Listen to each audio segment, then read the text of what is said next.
इन उपलब्धियों को कहीं न कहीं कमजोर करने के लिए उनके द्वारा भारतीयता, भारत की सनातन परंपरा पर उंगली उठाने का प्रयास हो रहा है, विरासत को अपमानित करने का प्रयास हो रहा है, विरासत के प्रति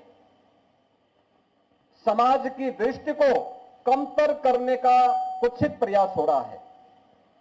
लेकिन इनसे सब भूल गए कि जो सनातन नहीं मिटा था, रावण के अहंकार से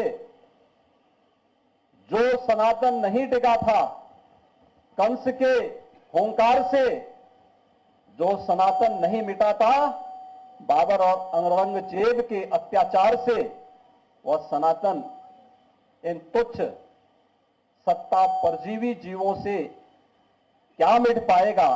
आज इनको स्वयं अपने कृत्यों पर लज्जित होना चाहिए।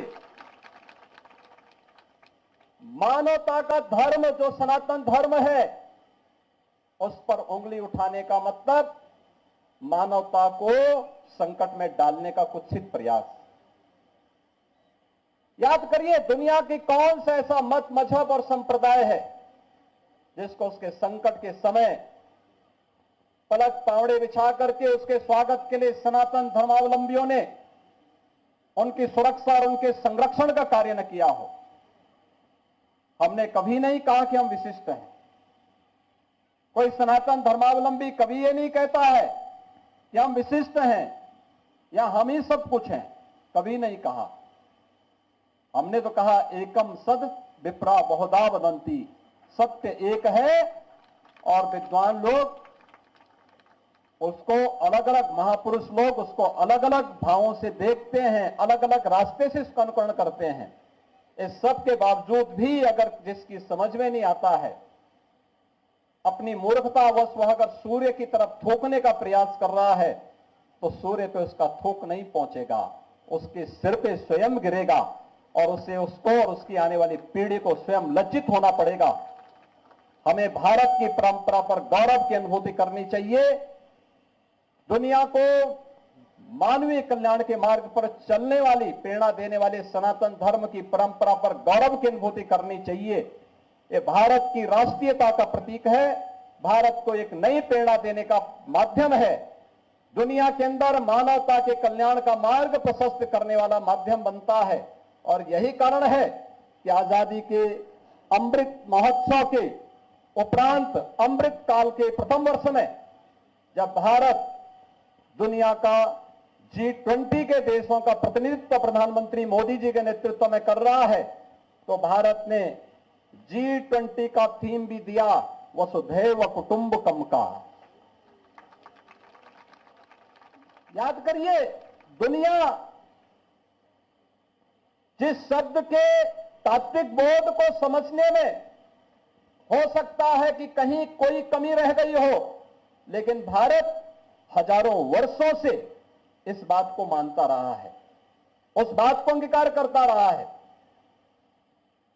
और जब भारत को अपनी इन उपलब्धियों पर गौरव की अनुभूति होनी चाहिए, हर भारतवासी जब इन मुद्दों को लेकर के एकजुट होकर के भारत की 140 करोड़ की आबादी जब भारत के यशस्वी नेतृत्व में आगे बढ़कर के एक साथ कार्य करेगा, तो भारत को दुनिया की सबसे बड़ी ताकत के रूप में उभरने से कोई रोक नहीं सकता है। लेकिन जो लोग भारत की प्रगति और भारत की समृद्धि जिनको अच्छा नहीं लगता, वे लोग कुछ न कुछ व्यवधान पैदा करने का प्रयास करेंगे। हम लोगों को इनकी परवाह के बगैर अपने पथ पर अग्रसर होना होगा, क्योंकि एक काल में नहीं हुआ, हर काल में सत्य को झुठलाने का प्रयास हुआ है। क्या रावण ने झुठलाने का प्रयास नहीं किया था? क्या उससे पहले हिरण्यकश्यप ने ईश्वर की और सनातन धर्म की अवमानना करने का प्रयास नहीं किया था? क्या कंस ने ईश्वरीय सत्ता को चुनौती नहीं दी थी? और ईश्वरीय सत्ता को चुनौती देने वाले आज क्या कर रहे हैं, उनकी स्थिति क्या है? सब कुछ मिट गया, कुछ नहीं बचा है। लेकिन ईश्वर जैसे सत्य है, शाश्वत है, ऐसे सनातन धर्म भी सत्य है, शाश्वत है। हमें सत्य और शाश्वतता को सदैव अंगीकार करके सकारात्मक भाव कैसे आगे बढ़ना चाहिए। और ये पुलिस के लिए तो खास तौर पर भगवान कृष्ण की ये दोनों प्रेरणाएं कि कर्मण्य वाधिकारस्ते मां फलेषु कदाचन, यानी कर्म करते रहो, दिया था, वह भी प्रेरणादायी है ही, हर नागरिक के लिए है ही।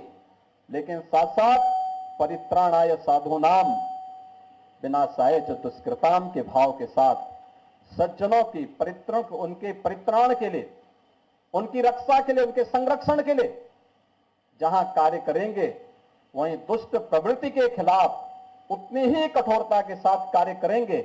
और उत्तर प्रदेश जैसे राज्य में पुलिस ने भगवान श्री कृष्ण के इन सभी उपदेशों को अंगीकार करते आज उत्तर प्रदेश के परसेप्शन को बदलने में बहुत बड़ी भूमिका का निर्वहन किया है। आज इसी का परिणाम है, एक वर्ष में 31 करोड़ पर्यटक उत्तर प्रदेश में आते हैं। देश के सबसे बड़े इन्वेस्टमेंट के डेस्टिनेशन के रूप में उत्तर प्रदेश आज देश के अंदर उभरता है। और उत्तर प्रदेश के बारे में लोगों की धारणा बदल चुकी है। अब लोग ये मानते हैं कि उत्तर प्रदेश देश के अंदर सबसे अच्छी प्रगतिवादी करने वाले राज्यों में है, अग्रणी राज्यों में उत्तर प्रदेश की गिनती हो रही है। ये इन्हीं ईश्वरीय अवतारों की कृपा है, उन्हीं की प्रेरणा है। और वही प्रेरणा है जिसके कारण 500 वर्ष पहले अयोध्या में कभी किसी कालखंड में अगर किसी ने हमारे सनातन को अपमानित करने का प्रयास किया होगा, फिर से सनातन खड़ा हुआ तो अयोध्या में भगवान राम के भव्य मंदिर के निर्माण का मार्ग प्रशस्त हुआ। तो काशी में काशी विश्वनाथ धाम पूरी दुनिया को अपनी ओर आकर्षित कर रहा है। आज श्री कृष्ण जन्माष्टमी है। हम सब भगवान श्री कृष्ण के इन भावों को अंगीकार करें, सकारात्मक रूप से आगे बढ़ें। मानवता के कल्याण के मार्ग में जहां कहीं कोई बाधा हो, कोई बैरियर हो, उसको हटाने के लिए अपनी सकारात्मक ऊर्जा का उपयोग करें। इस विश्वास के साथ मैं आप सबको श्री कृष्ण जन्माष्टमी की पूरे प्रदेश वासियों को हृदय से बधाई देता हूं, अपनी शुभकामनाएं देता हूं और विश्वास व्यक्त करता हूं कि भारत की परंपरा हम सबको सदैव एक सकारात्मक भाव के साथ जुड़ती है। उस सकारात्मक भाव के साथ हम आगे बढ़ेंगे। आप सबके प्रति मेरी शुभकामनाएं। धन्यवाद। जय हिंद। तो आप सुन रहे थे मुख्यमंत्री योगी आदित्यनाथ को भारत की परंपरा का जिक्र कर रहे हैं वो, और सनातन का जिक्र कर रहे हैं। सनातन शाश्वत है। कुछ लोग सनातन परंपरा पर उंगली उठा रहे हैं। सीएम योगी ने यह बात कही है। सीधे तौर पर उदयनिधि स्टालिन पर उनका निशाना था। सनातन को रावण का अहंकार भी नहीं मिटा सका था। सीएम योगी ने इसका जिक्र किया। सनातन कंस के हुंकार से भी नहीं मिटा। सीएम योगी ने यह बात कही। इस कार्यक्रम में औरंगजेब का अत्याचार भी सनातन को मिटा नहीं सका। सीएम योगी ने यह बात कही है। तो यहां पर एक खास कार्यक्रम का आयोजन किया गया था पुलिस लाइन में, और यहां पर जब मुख्यमंत्री पहुंचे तो सनातन को लेकर के जो बयानबाजी की गई है उस पर उन्होंने जवाब दिया है। उन्होंने कहा कि सनातन परंपरा को कोई मिटा नहीं सकता। औरंगजेब मिटा नहीं पाया, कंस मिटा नहीं पाया, तो और कोई कैसे मिटा सकता है। उन्होंने कहा कि सनातन शाश्वत है, यानी कि सनातन को कभी नहीं मिटाया जा सकता। सनातन सत्य है और सनातन को कोई मिटा नहीं सकता। सनातन सत्य और शाश्वत है, यह मुख्यमंत्री योगी आदित्यनाथ ने कहा है।